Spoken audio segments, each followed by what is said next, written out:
Another record day for the S&P 500 thanks to big tech. Jared Blikre here with a look back at the day. Jared.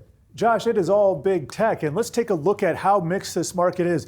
Dow and small caps, that's the Russell 2000, both down today and yesterday. Meanwhile, the Nasdaq 100 and S&P 500 are on 5-day winning streaks. And by the way, the S&P 500 is at a record high, 4 of those, and the Nasdaq 100, I believe it's all 5. So records abound in certain areas. And here are some of the individual names we're tracking here. Closed at record highs today. Microsoft, the biggest, followed by NVIDIA, tack on another 2.5% to the gains this year. Meta, another 1.5%. AMD up 5.8%. And Berkshire Hathaway, now the second day in a row that it is notching record highs. A couple of names absent from this list that you might have seen late last year. That would be Apple. JP Morgan hasn't had one in a while. Uber, it's been a couple days. But for the most part, we've seen a pretty consistent list here day in and day out.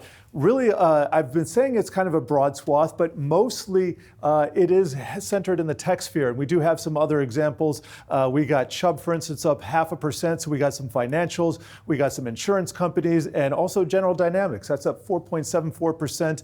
That is in the industrial sphere. But let's take a look at the sector action. Energy has been a loser this year, but it is the #1 sector today. Crude oil inventories down by about 10 million barrels. That was a big driver with WTI up. But then after that, the three best of the day are also the 3 best of the year. Tech, communication services, and financials. All these 4 outperforming. To the downside, interest rate sensitive sectors, real estate and utilities, both down at 1.3%. So is materials.